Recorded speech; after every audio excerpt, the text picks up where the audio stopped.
Jaros, and I'm a pharmacist for Discount Drug Mart.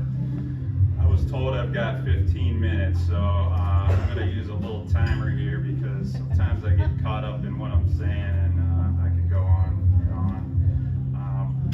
Stephanie, great presentation. I'm ready to run through a wall for you. I'm fired up. That is very impressive. 1991, I graduated from the Ohio State University College of Pharmacy. And in 8 short years, I was graduating from the Cleveland Clinic recovery. When I decided that I wanted to be a pharmacist, there were a couple guys in my hometown that had gotten into trouble with drugs. And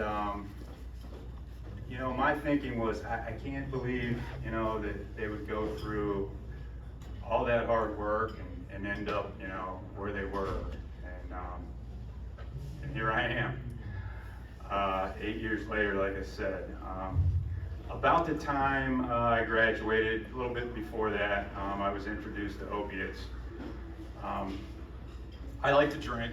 I drank in high school. I think I've got a father who drinks and a mother who doesn't. My mother tells me to this day the reason she didn't drink is because she didn't like how her parents acted when they drank.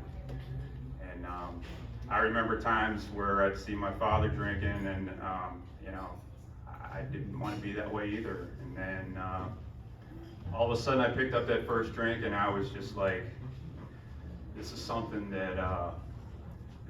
I'm probably not going to be able to stop doing. I was able to, most of my life, portray a certain person that I wanted people to think I was, and inside I was just a wreck. And I took that first drink, and all of a sudden, all these bad feelings that I had went away. The longer I drank, though, the more I was chasing that original feeling, and the drink was working less and less. And then I was introduced to opiates, and it was kind of that feeling times 10. I just remember, I could talk to anybody about anything, nothing bothered me. But then the same thing happened, it quit working slowly but surely. And I needed more and more just to feel normal. I went from an occasional user to a daily user. I had to keep pills in my nightstand because I'd wake up in the middle of the night and I was sick, and I just kept telling myself I got to quit doing this. And there were times where I would quit for maybe a few months, and then I was just, next thing you know, I'm right back at it. And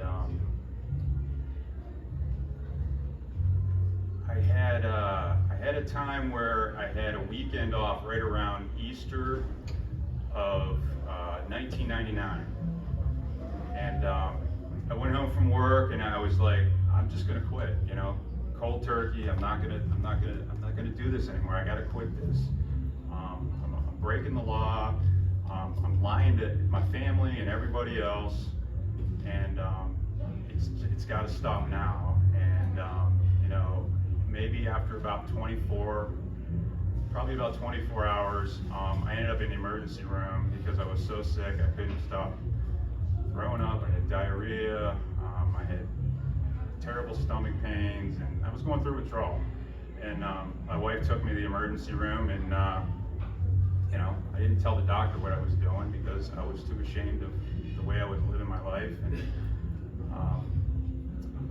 so what did they do? They gave me pain pills, and they gave me a shot of Demerol and a prescription for pain pills, and sent me home.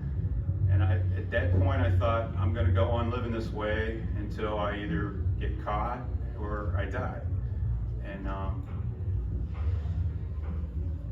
don't know if I was okay with that, but that was just the thought that I had. And so that was Easter, and by the time May came, I I got a call from a friend who I was with when I lived down in Columbus, when I went to Ohio State, and he was with me when I was introduced to the opiates, and he knew my story, and he called me and said he got a call from my mother, and you know, when you do these substances, your personality changes, and the people close to you, they know that something's not right with you. And my mother, you know, really knew something was not right. My wife, we had a 3-year-old daughter, and she was busy, you know, taking care of my daughter, and she was working full time, and she was busy taking care of everything that I wasn't taking care of. And she knew something was up too, but she was just trying to get by. So my mother calls this guy, and she's crying. She's like, I know something's wrong with him. You got to tell me what's going on. And he told her, you know, that I had a drug problem. And he called me. I was at work, and I wasn't with Drug Mart at the time, but he called me and he said, you're going to need to go home and have a talk with your wife. You know, I told your mother what's going on, and it's probably better that she hears it from you. So at that point, I think it was a sigh of relief. I was like, I didn't want to have to ask for help because I didn't want anybody to know what I was doing. I really wanted to get through this on my own, but I had proven that I couldn't. And it was just a sigh of relief that maybe I had a way out finally. And I went home, and you know, we had a big fight, and she wanted me to leave the house, which was understandable. And she called her mother, and her mother told her that she should just wait and try to get me help first, and then, you know, if she still wants me out, kick me out. That's, you know, and that's her decision. She asked me what I wanted to do, and I had a friend whose wife was in recovery. They took me down to the Cleveland Clinic, and you know, like you said in your talk, Stephanie, you know, I had a great job. I had great insurance. I had great friends. I had resources. I was very, very fortunate, and I got into Cleveland Clinic, and there was Dr. Collins was running the clinic, and wonderful man. Very mean, but wonderful. He was exactly what I needed. I mean, he told me what a jerk that I was being, and but lovingly. He was a good man. He introduced me to my first sponsor in AA, and then they brought volunteers in, and you know, the more stories that I heard, the more hope I got, because when I went in there, I was absolutely hopeless. I was just like, I don't know how I'm going to get through this. And you know, you talk about peer support. I mean, I had no chance alone, but together with these people that had gone through this and wanted nothing but to help me. You know, you go into an AA meeting, and everyone sticks out their hand, and if you're a new guy, they just surround you, and they just love you, and they give you all the tools that you need to make it. And all I had to do was be willing and just keep showing up. I had a lot of consequences, which really were a blessing. I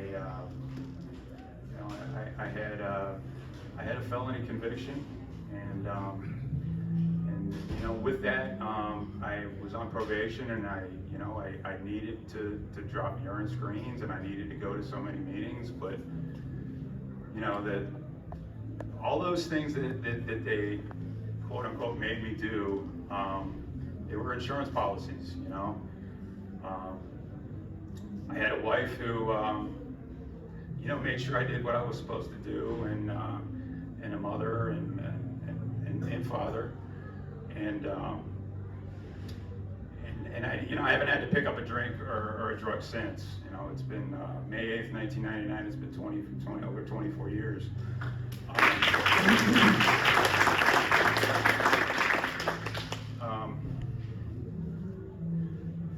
You know,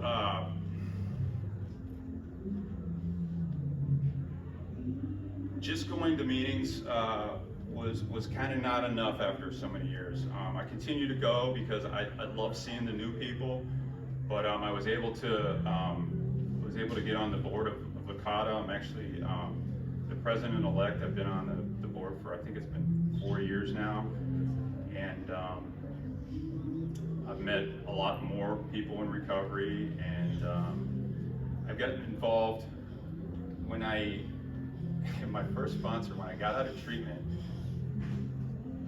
our first meeting was going to be, we're going for a run. And I was like, oh man, I was really sick. And I said, okay. I said, whatever. I said, well, we'll do this. I ran college a little bit in high school, and we ran maybe about 100 yards, and I threw up. And he said, we're going to get you in shape. We're going to get you. And within a year, I ran my first marathon. And I've been a runner ever since. I've done triathlons. I've done a couple Ironman. I've just really embraced running, and I've joined this running group, and I had another opportunity to join this group called Running to Be Well, and they're out of Wadsworth also, and this guy Keith, he recruited a bunch of us, and we were going to the Key in Lorraine, which is the Lakota Women's Treatment Center, and we were running with a girl. Well, it was mostly walking, but we got them outside, and we talked about exercise, and we got them, interested in just getting out and exercise to help with mental health and recovery. And recently, we've been going into Grafton Prison, and that has been just so eye-opening. I used to be so judgmental before I got sober. I used to see people coming to the pharmacy and thinking, oh man, why are these on these pain pills all the time?